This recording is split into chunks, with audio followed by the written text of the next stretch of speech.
Welcome back to Yang Daily. I'll be your host, Alex Cheney, bringing you all the Yang news you need to live your life right. Shout out to our Tier 3 patrons, Peter Park, Shay Meehan, and Nathan Stankowski, as well as all our other patrons. You keep us all informed and engaged. And a special shout out to our newest patron, Charles Lawson. He joined us a couple weeks ago and is already chipping in. Thank you so much, Charles, and welcome to the Yang Daily community. If anyone out there wants to join these advocates of humanity first and independent journalism, head on over to patreon.com/YangDaily. It would only take a couple of bucks a month from each listener to keep this podcast and community going and growing into the future. On to the news. Well, what should we talk about today? Let's see. Some UBI stuff. Tesla FSD got a really good update. SpaceX landed another autonomous rocket. Oh yeah, Trump left the White House for the last time and Biden is our new president.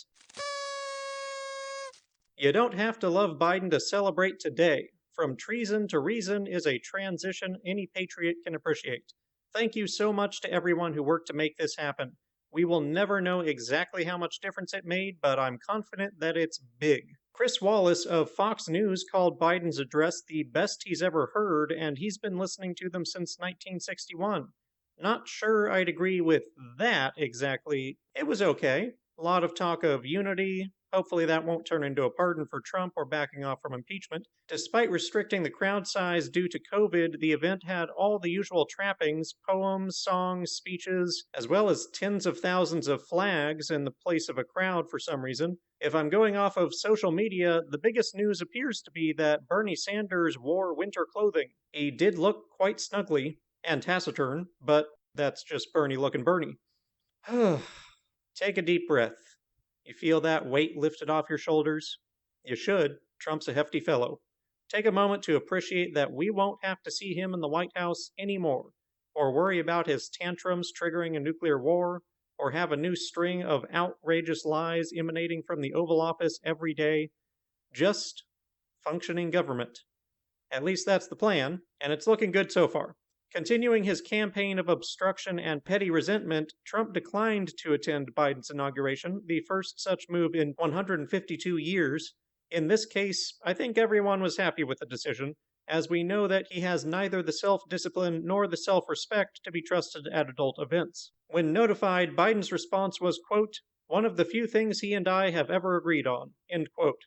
On a far less jubilant note, we've now hit 400,000 COVID deaths in the US the day before the end of Trump's term. It is still beyond comprehension that we're putting people behind bars for decades for stuff like weed when our our ex-president has willfully and knowingly killed tens of thousands with conspiracy theories and misinformation during a pandemic. Hundreds of thousands if you count less direct mismanagement of the pandemic response. He knew how deadly it was. He knew masks and distancing were vitally important. He knew lockdowns would save lives, and he chose to fight against all of them as part of his reign of lies. What does it take for justice to find this man? Now that he no longer has the presidency to shield him, I hope we'll find out. There's a sea of attorneys who have been awaiting this moment for years. I'm sure they're celebrating right now as well. The vaccine debacle he leaves behind will now also be left to the Biden administration to make the best of. They're committed by word. Let's hope it translates to deed, because we are suffering a national disaster every single day.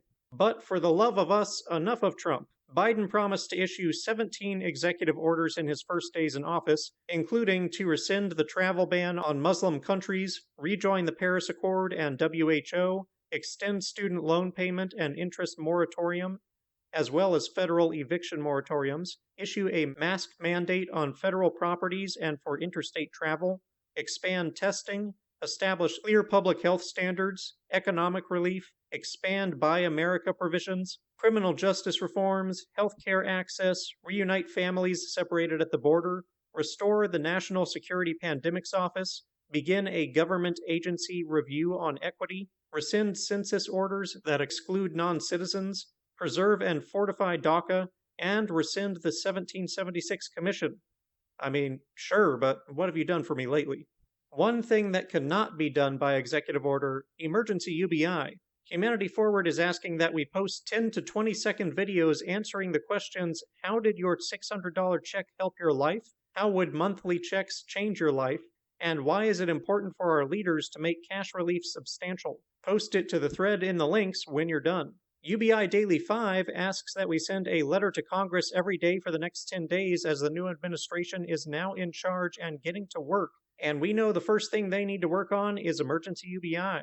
At the mayoral level, one of Andrew Yang's campaign staffers has tested positive for COVID via the rapid test, which Yang requires everyone to take weekly. Yang took his own rapid test since then and tested negative, but the rapid tests are not super reliable for negatives, so he is following New York guidelines, canceling all in-person events for the next 8 days and quarantining himself. As soon as he tests negative with the more reliable PCR, he will resume normal operation. Contact tracing is also in progress to try and contain the spread. To my knowledge, the Yang family has yet to receive the vaccine. But there's still plenty that Andrew can do remotely. If you have a high school or college in New York City and you want Yang to visit via Zoom, email yangzoom@yang4ny.com and he'll drop by to talk with students. Kinda wish they'd change the domain though. I keep reading it as yang4ny.com, which is a bit uncomfortable to me and possibly to you now. You're welcome. Yang also announced that over 1,300 volunteers have signed up with the campaign in under a week. Holy cow, that's a lot for a city race, not to mention in such a short time. Thank you to all who are contributing. For those who donate now, you can also sign up to join a fundraiser event with Evelyn. Yang also did a short reaction to the inauguration, which you can find in the links. Nothing big, just classic Yang. Finally, Rio hosted me as guest on the Moving Forward podcast again, and the episode is now available. We talked about Trumpism, the threat to the nation, how UBI and democracy reforms could help de-radicalize people, social media, the struggle of being nonpartisan in a hyper-partisan time. My voice gave out. It was good times. I'm happy with how it went, and I think we had some good conversation on deprogramming. It's always a pleasure to have a rational conversation with someone of a somewhat different perspective. Give it a listen and let us know what you think. Easiest way to do that is on YouTube or Patreon. Both links are always in the episode description. Would love to have more discussions with you all. It's also great to leave feedback by reviewing the podcast in whatever app you listen with. That helps others find and join our growing movement. Some of you have already left reviews and they are awesome. If you really want to prank someone, tell them the podcast is consistently on time every day. And that'll do it for today's Yang Daily. Send your letter a day, submit your answer video to Humanity Forward, check out the Moving Forward podcast, take a moment to breathe in a new era of government, flood Congress with calls, tweets, faxes, and letters using the Resist bot or Income Movement easy contacts below. If you need help, consult Humanity Forward, the Income Movement Aid Database, the Mission Asset Fund, United Way, or the H3 podcast thread, and don't forget to Yang Daily.